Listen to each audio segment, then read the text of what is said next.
Boa noite a todos. A gente volta aqui com muita alegria. Nossa amiga Rose, sempre, né, nessa alegria toda, né? E é contagiante, né? Hoje a gente vem falar sobre Evangelho segundo o Espiritismo, no capítulo 9. Bem-aventurados os que são mansos e pacíficos. A gente vai falar sobre a obediência e a resignação.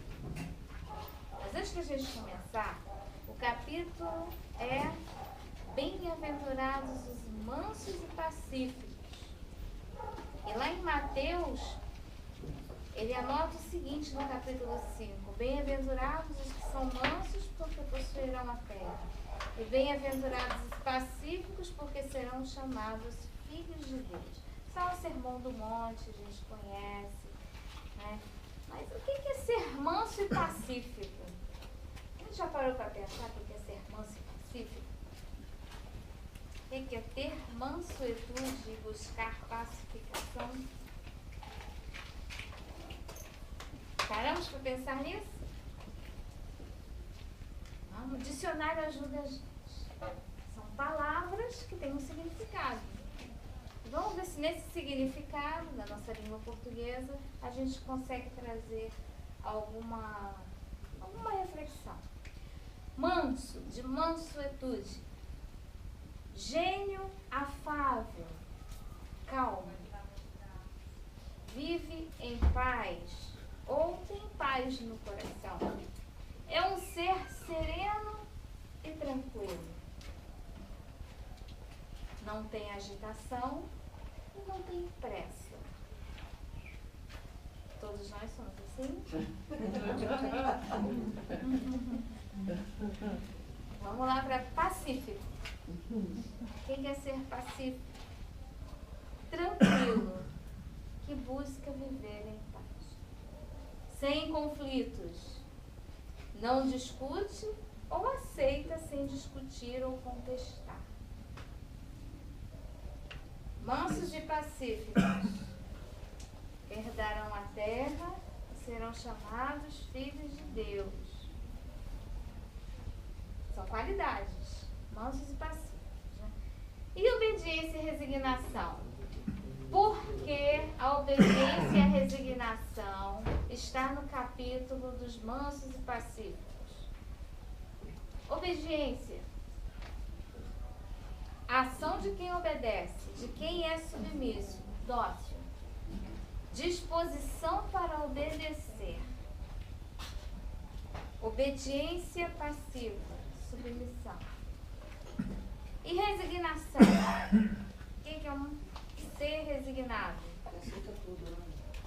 Que se submete ao desejo de outra pessoa. Que é submisso à ação do destino.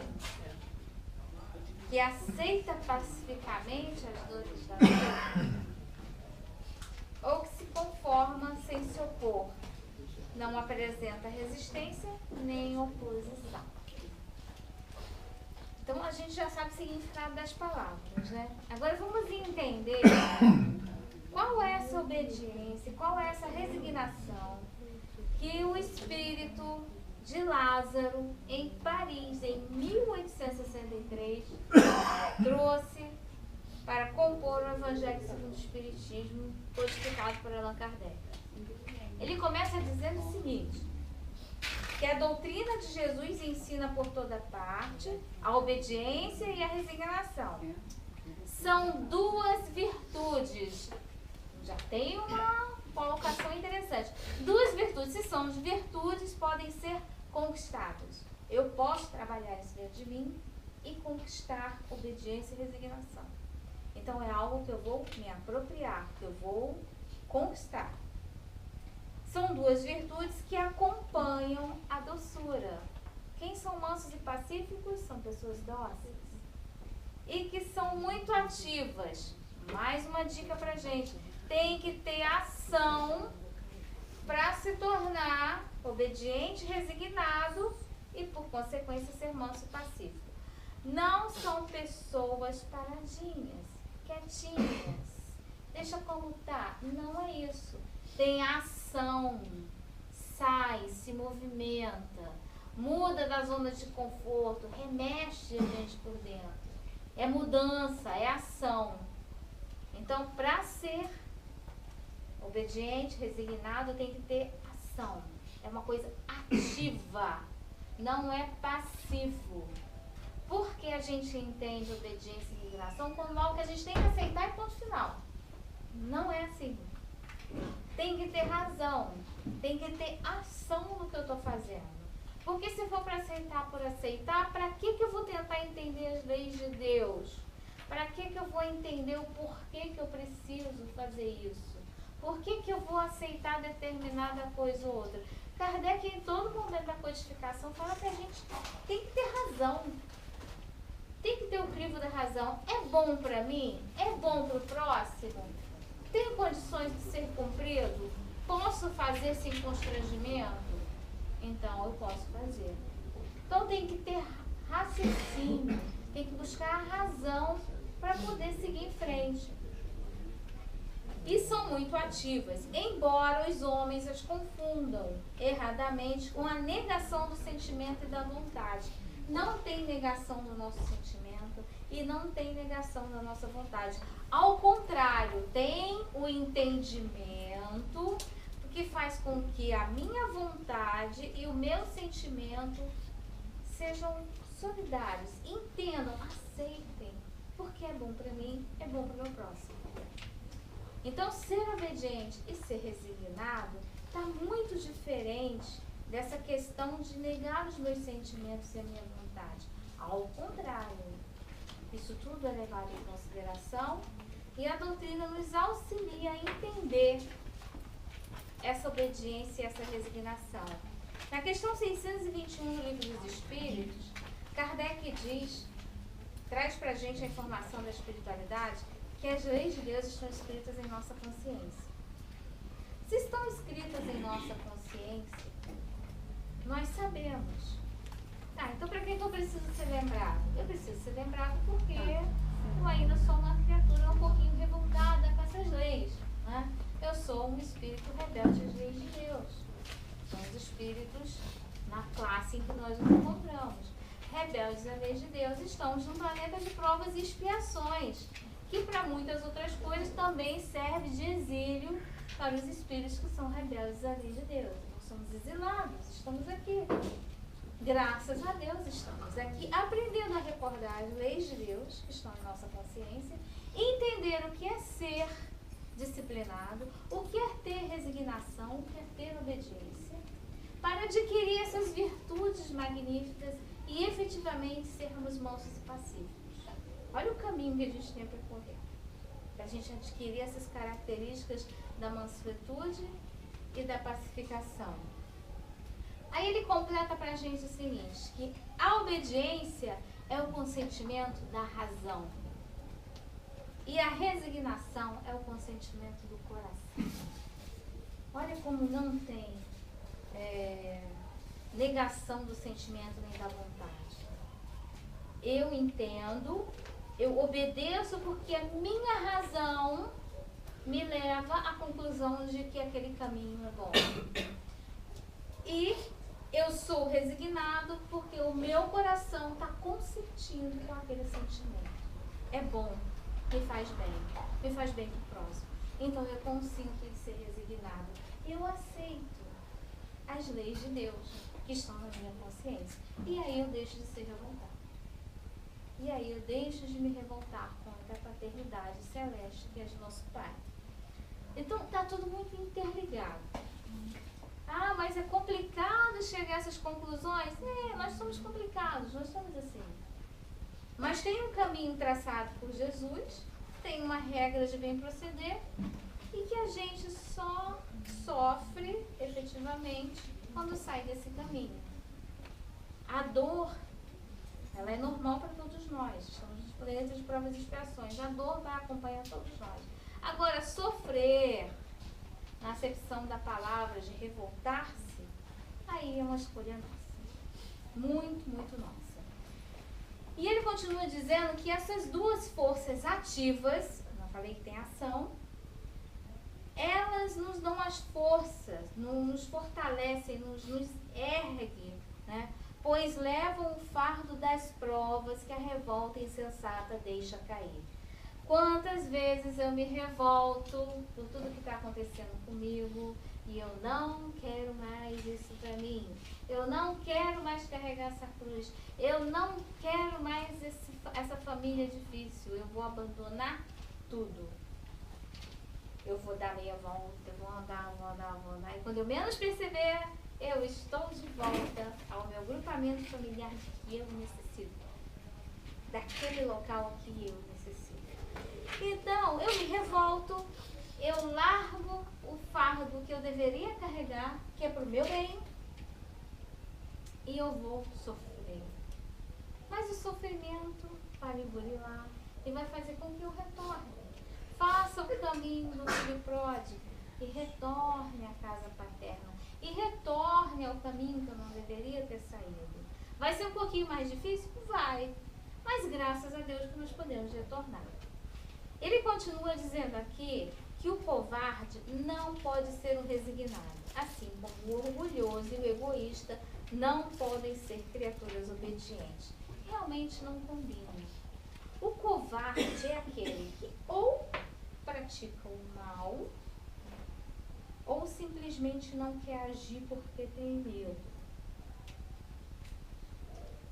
É bem diferente de obedecer e ser resignado. Então eu não posso ser uma pessoa resignada se eu estou praticando mal contra o outro ou por medo eu não faço nada. Isso não é resignação e nunca será.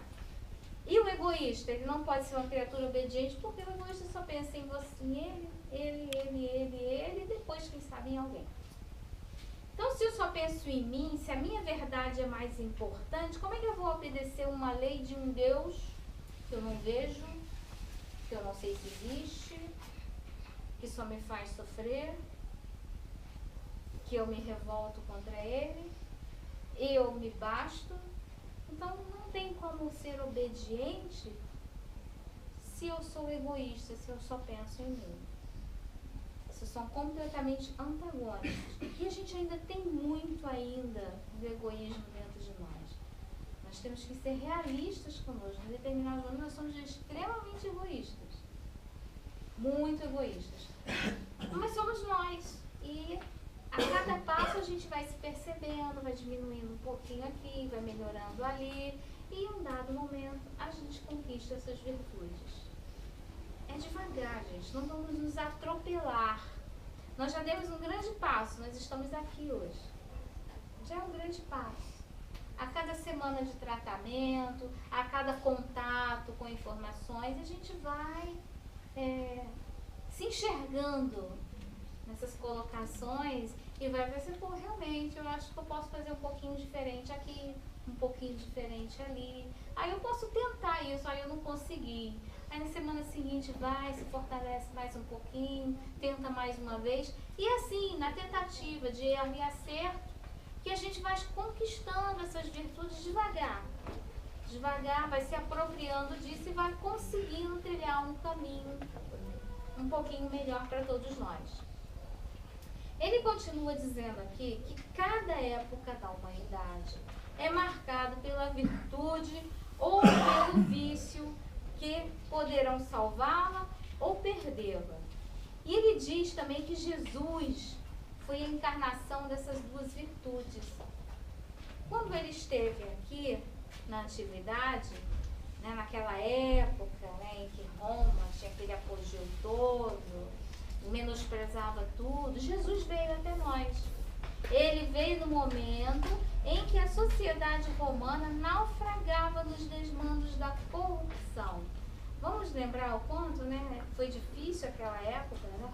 Como a sociedade naquela época estava indo por um caminho não muito adequado, né? E às vezes a gente vê um pouco daquilo acontecendo hoje, a gente vê um pouco, né, daqueles comportamentos acontecendo hoje. Mas ele veio, e ele veio fazer brilhar no meio daquela humanidade oprimida os triunfos do sacrifício e da renúncia à sensualidade. Ele trouxe o exemplo, ele trouxe esse caminho para a gente. dando uma nova proposta de renovação para todos nós. Tanto é que a sua proposta permanece até hoje. Até hoje, a proposta de Jesus está conosco e nunca vai deixar de estar. E os poderes humanos, eles são passageiros, assim como aconteceu com aquela sociedade romana. Os poderes são passageiros. Mas e a nossa sociedade atual? Qual é o vício e qual é a virtude que marcam o nosso momento atual? Ele diz pra gente que o vício, aliás, que a virtude da nossa geração é a atividade intelectual. Olha, quanto que a gente cresceu intelectualmente, quanto nós progredimos nas ciências, nas artes, tecnologia em geral. Nós estamos muito bem nesse ponto. Então, essa é a nossa virtude, que é a atividade intelectual. Nós crescemos intelectualmente, nós buscamos conhecimentos, desbravamos locais, conquistamos tecnologias que há 20 anos atrás jamais pensaríamos em existir hoje. 20 anos. Vou dar 20 anos. A gente jamais imaginaria ter recursos tecnológicos que nós temos hoje. Crescemos muito intelectualmente. Mas ele diz que o nosso vício é a indiferença moral. E aí bateu fundo. Nossa indiferença moral. Nós sempre ouvimos falar que nós temos duas asinhas para bater os voos, né? Da intelectualidade e da moralidade. Nossa asinha da intelectualidade cresceu bastante, mas a da moralidade ainda está esmirradinha. Nós somos indiferentes à dor do próximo. Nós somos indiferentes com o nosso crescimento espiritual. Nós somos indiferentes com as nossas necessidades. Essa indiferença moral marca a época em que nós vivemos. Vivemos num mundo tão cheio de compromissos, tão cheio de atividades materiais, que às vezes a gente não para durante o dia para prestar atenção naquela pessoa que está sofrendo, num colega de trabalho que está com o semblante mais caído, no filho que precisa da nossa atenção, não é? Daquele porteiro que precisa de um bom dia, né? Um olhar. Então a gente passa, a gente vai e segue, né? Segue, eu preciso trabalhar, eu preciso fazer, eu preciso acontecer, a gente precisa mesmo. E devemos cumprir o que a sociedade realmente pede da gente. Mas como é que eu estou cumprindo o que a sociedade está me pedindo? Qual o meu comportamento perante a sociedade? Qual é o nível da minha indiferença moral? É nisso que a gente tem que pensar. Qual é o nível da minha indiferença moral? E essa atividade intelectual que ele fala, ele diz o seguinte: ele diz que é somente atividade, por quê? Porque o homem de gênio, aquele cientista, né, que a gente conhece vários nomes por aí, ele se eleva, ele pesquisa, ele busca sozinho num laboratório e passa noites a fio pesquisando e de repente ele descobre sozinho os horizontes que a multidão só verá lá à frente depois. Quantas descobertas científicas ficaram guardadas e a humanidade só teve conhecimento muito tempo depois? E ele diz que essa atividade que ele está falando, essa atividade intelectual, é a reunião dos esforços de todos para atingir um objetivo menos brilhante, mas que prova a elevação intelectual da nossa época. Então, quando há a agregação da humanidade, quando todos juntos colaboram para o crescimento, aí sim tem conquista intelectual. E a gente vai no Livro dos Espíritos, lá na parte 3ª, capítulo 8º, da Lei do Progresso. Vamos ver se isso está consoante, né, o que a espiritualidade trouxe para a gente nessas questões que Kardec colocou. Lá na questão 780, ele pergunta assim: o progresso moral acompanha intelectual? A espiritualidade responde que o progresso moral decorre do progresso intelectual, mas nem sempre imediatamente, ou seja, eles não seguem juntos. Ele vai muito lá atrás, o moral. E como pode o progresso intelectual engendrar progresso moral? Aí ele diz que, fazendo compreensíveis o bem e o mal, o homem, desde então, pode escolher. A partir do momento que eu desenvolvo a minha inteligência, que o meu senso de razão fica com os horizontes mais dilatados, eu posso escolher, né, com mais compreensão o bem ou o mal. Qual a atividade que eu vou levar? Qual a ação que eu vou executar? E o desenvolvimento do livre-arbítrio acompanha o da inteligência e aumenta a nossa responsabilidade. Eu posso escolher pelo caminho do mal, mas a minha responsabilidade também é grande. Então não importa a minha escolha, ela vem sempre acompanhada pela responsabilidade dos meus atos. Eu posso fazer, mas eu sou responsável. E eu vou ter que prestar contas dos atos em que eu estou executando hoje. E ele pergunta mais uma vez, como é então nesses casos, que muitas vezes sucede serem povos mais instruídos, os mais pervertidos também. Às vezes a gente encontra pessoas inteligentíssimas, regiões, cidades, nações inteligentíssimas, com desenvolvimento intelectual altíssimo. E, no entanto, são perversos, são maus, não utilizam isso para o bem. E a espiritualidade responde que o progresso completo constitui o objetivo. Esses povos, assim como os indivíduos, só passo a passo vão atingir esse progresso completo. Enquanto não lhes haja desenvolvido o senso moral, eles podem mesmo acontecer que se sirvam da inteligência para a prática do mal. Pode. São inteligentes, a escolha é essa e praticam o mal. Mas são responsáveis pelos seus atos. E ele completa assim: o moral e a inteligência são duas forças que só com o tempo chegam a se equilibrar. Então eu tenho que buscar um equilíbrio dessas duas forças.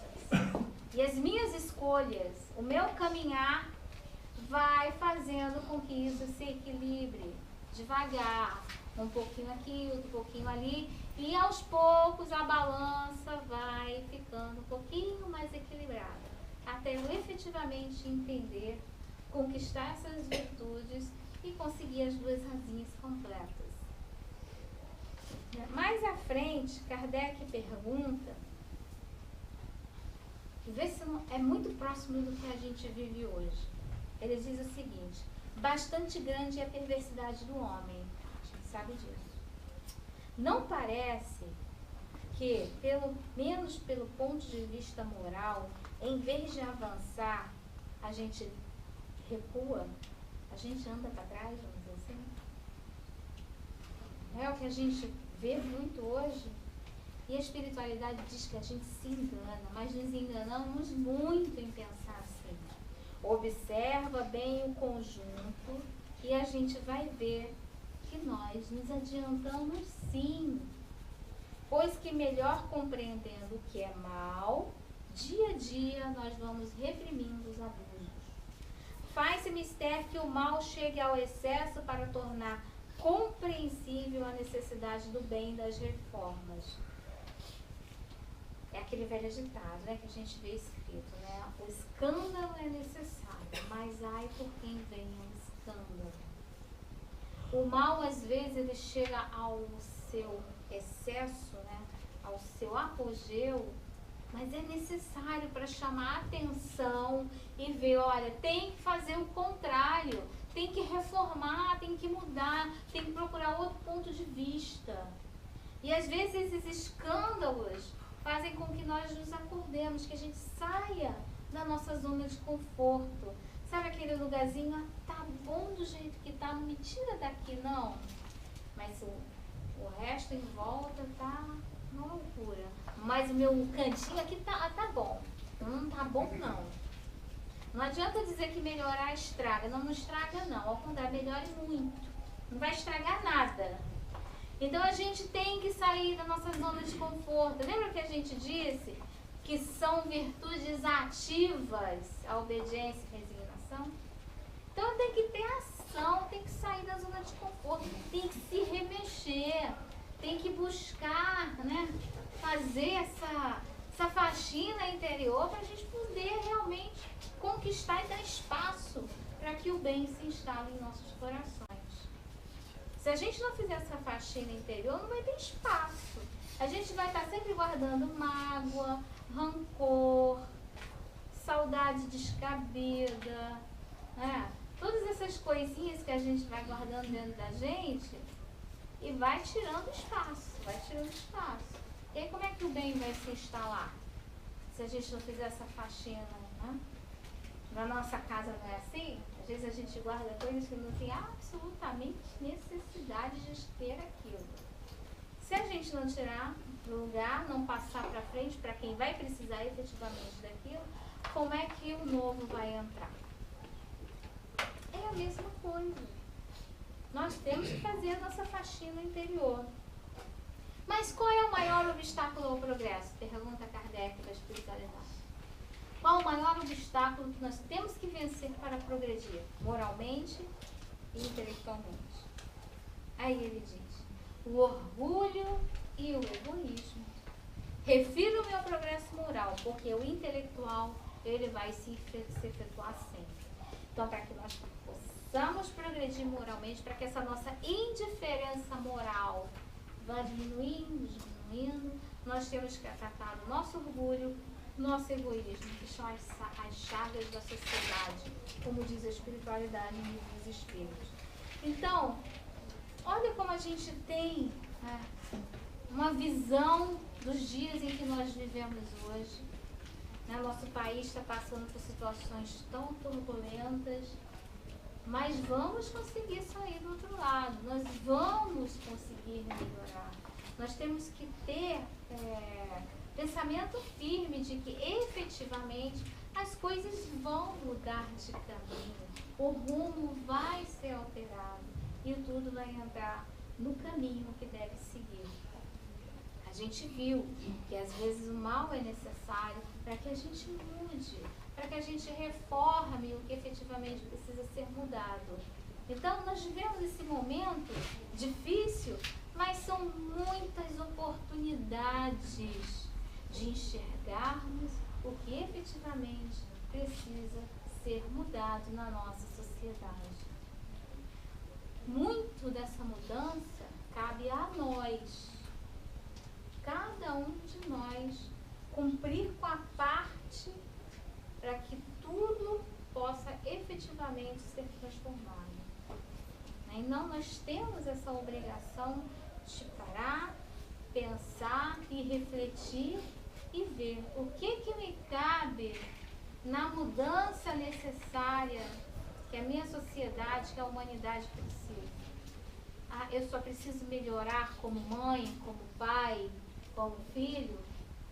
Beleza, é isso que eu vou fazer, porque isso vai contribuir para uma sociedade melhor. Eu só preciso melhorar como o chefe do meu trabalho, porque eu sou chefe e eu preciso melhorar. É só isso que eu preciso?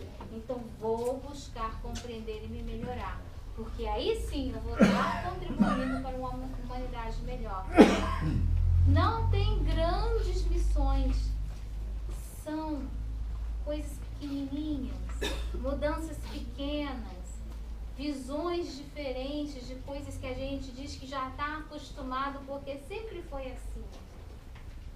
Se a gente botar esse olhar diferenciado, a gente vai ver o quanto a gente pode fazer de diferente e melhor, e muito melhor. Então, voltando para a leitura, ele diz que a gente tem essa elevação intelectual e ele continua dizendo assim: submetei-vos ao impulso que viemos dar aos vossos espíritos, obedecei à grande lei do progresso, que é a palavra da vossa geração. Essa lei de progredir, de buscar sempre o melhor, É o que a gente precisa fazer hoje.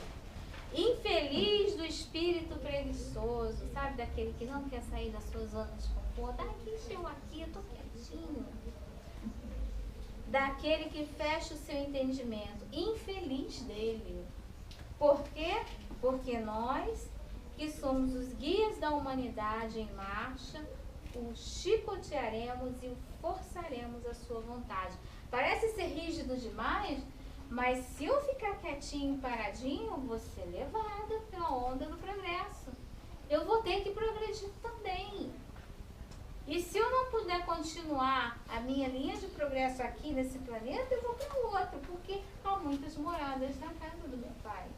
Há muitos planetas que podem nos albergar para que o nosso progresso se efetue. Então vamos contribuir para o progresso agora. Contribuir para a melhoria da humanidade agora, porque esse é o melhor momento que nós temos. É o melhor momento que nós temos para fazer isso. Então ele fala da nossa vontade rebelde, que mais cedo ou mais tarde essa resistência orgulhosa vai ceder. Nós vamos ceder cedo ou tarde, seja pelo sofrimento, seja pela dor, seja pelo entendimento, não importa. A espiritualidade é mansa e pacífica, elas sabem esperar. A espiritualidade que controla o progresso do nosso planeta, elas sabem esperar o momento certo para dar esse impulso, para que a gente possa efetivamente ir no progresso que nos aguarda. Eles nos compreendem, eles jamais vão fazer com que a gente se sinta constrangido, ao contrário, eles são mansos e pacíficos, eles nos compreendem. Mas se nós não tivermos condições de acompanhar o progresso do nosso planeta, nós vamos para outro. Essa é uma questão de sintonia. Se nós não temos mais condições de conseguir viver naquele ambiente, nós vamos para outro ambiente. E assim sucessivamente. Não é assim que acontece na nossa vida de relação? Né? Hoje, né? Às vezes a gente não consegue mais ficar num ambiente com música alta, aquelas festas, aquelas coisas, a gente não consegue mais. Por quê? A nossa vibração já não está encaixando muito com aquilo. Eu prefiro um ambiente mais calmo, com uma música ambiente, onde eu possa conversar, compreender o que o outro está falando. Por quê? A minha sintonia está mudando. E é assim que acontece no macro, né? No universo inteiro. Os iguais se atraem e eu vou para o ambiente onde a minha sintonia estiver mais condizente. Então, ele diz assim, bem-aventurados então os que são mansos, porque ouvirão docilmente esses ensinamentos. E aí a gente tem que parar e pensar. A gente já sabe o que significa ser manso e pacífico. A gente já sabe. Agora vamos refletir. O que eu posso fazer para começar a poder conquistar um pouquinho dessas virtudes a cada dia? É só um pouquinho, pequenininho, nada de exagero. O que eu posso fazer? Uma mudança de pensamento já é muito. Mudar um pouco a mente já é muita coisa mesmo. Então, que a gente possa buscar efetivamente. Uma vez lá no Seara do Bem, uma vez não, foi sábado, a gente fez uma leitura com o pessoal da obra social de um livrinho pequenininho de mensagens e tinha uma frase muito interessante que dizia o seguinte: as árvores, para se embelezarem, elas trocam de folhas. É assim que acontece? Trocam de folhas, ficam lindas, né? Os homens, para se embelezarem, devem trocar de ideia. Muda as ideias. Tá? Se eu mudar as minhas ideias, eu vou ser mais feliz, lógico, consequente, vou ser mais bela, mais bonita. Né? Então, achei muito interessante a comparação da leitura. E todos eles também gostaram muito. E pensaram, realmente, as árvores quando mudam de folhas ficam tão lindas, né? Nossa, aquela copa bonita, depois vem as flores, a primavera. Né? Se eu mudar de ideia, em vez de ter um semblante fechado, eu vou estar sorrindo. Né? Porque eu vou estar pensando em coisas diferentes, em coisas mais belas, em coisas mais felizes. Então, olha o quanto o nosso pensamento influencia também nas nossas possibilidades de conquista dessas virtudes. E para terminar, a gente faz uma reflexão em torno de um texto desse livro de Fonte Viva, Chico Xavier, pelo Espírito de Emmanuel. Existe uma mensagem aqui muito interessante que vem muito em conta, né, muito assim junto do que a gente falou aqui, do que a gente vê, mas é tão difícil conquistar essas virtudes. Ninguém disse que seria fácil, mas eu garanto para vocês que não é impossível. Impossível não é. E Emmanuel traz uma mensagem para a gente com o título Nunca Desfalecer. Nunca desfalecer. E em Lucas, no capítulo 18, versículo 1, ele diz: orar sempre e nunca desfalecer. É na oração que a gente se fortalece para que a gente não caia no caminho. Se erga e continue em frente. E Emmanuel diz o seguinte para a gente: não permitas que os problemas externos, inclusive os do próprio corpo, te inabilitem para o serviço da tua iluminação. Problemas externos, inclusive os problemas do nosso próprio corpo, as nossas limitações, as nossas doenças, os nossos problemas físicos, eles não podem ser limitadores para o serviço da nossa iluminação íntima. Enquanto te encontras no plano de exercício, qual a crosta da terra, sempre serás defrontados pela dificuldade e pela dor. Isso é inerente para todos nós, não é diferente para ninguém, para absolutamente ninguém. A dor, o sofrimento e as dificuldades são diferentes. Outra não pode ser a função da escola, que é o nosso planeta, senão ensinar, exercitar e aperfeiçoar a cada um dos seus alunos que estão aqui matriculados. Nós, todos nós. Enche-te, pois, de calma e bom ânimo em todas as situações.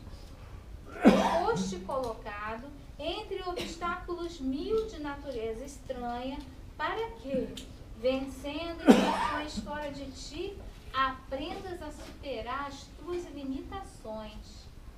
Temos muitas limitações que a gente vai superando pouco a pouco.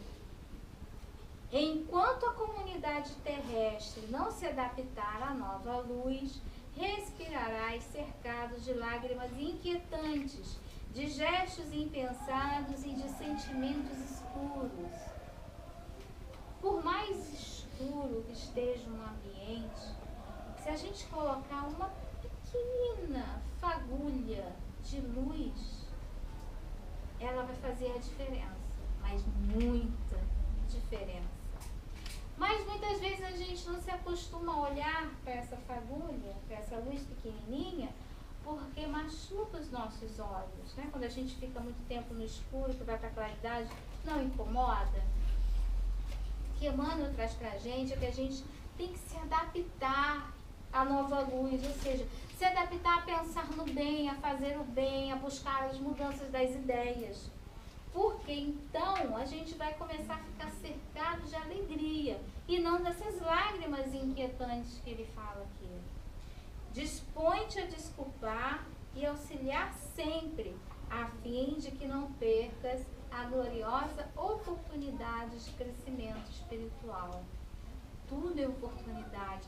Todos os momentos que nós estamos vivendo são oportunidades de progresso. Não vamos desperdiçar isso nunca. Lembra-te de todas as aflições que rodearam o espírito cristão no mundo desde a vinda do Senhor, que foi o que a gente trouxe. Jesus veio no Império Romano, né, naquele apogeu todo. E aí ele pergunta: onde os romanos vaidosos e dominadores? Onde os verdugos da boa nova nascente? Onde eles estão agora? Onde estão todos? Cadê o poderio romano daquela época?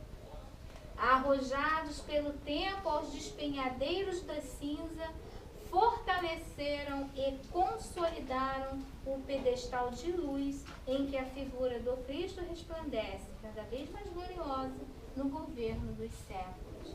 Aí a gente vê o quanto nosso Pai nos auxilia através de nós mesmos, pelos nossos erros, através de toda essa nossa condução equivocada da vida, Ele busca também nos auxiliar. O homem auxilia o homem pelo próprio homem. Então é importante que a gente veja, mesmo nos nossos erros, há sempre uma oportunidade de fazer diferente, de mudar o caminho, recomeçar com novas ideias, com novas possibilidades. Centraliza-te no esforço de ajudar no bem comum. No bem comum. O mais simples que a gente tiver, como a gente já falou, são as coisas pequeninas.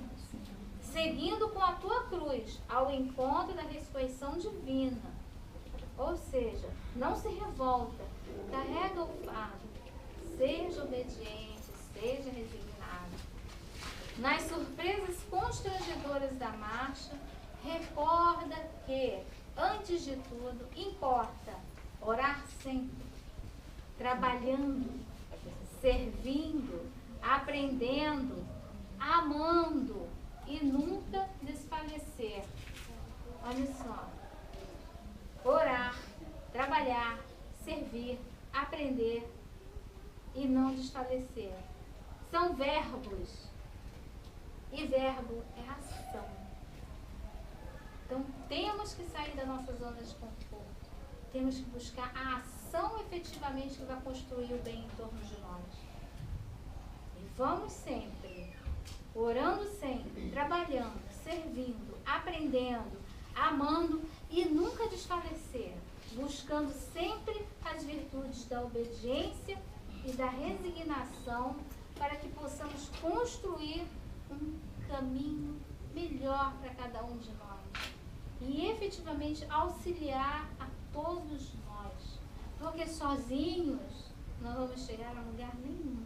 Precisamos estarmos juntos, construirmos juntos, para que um auxilie o outro nas nossas diferenças, porque um pode ter uma dificuldade em uma coisa, o outro não tem essa dificuldade. E a gente vai se auxiliando mutuamente para que efetivamente possamos trocar de ideias e sermos felizes e alcançarmos efetivamente a mansuetude e a resignação necessária para os nossos corações. Que o Senhor Jesus nos abençoe hoje e sempre.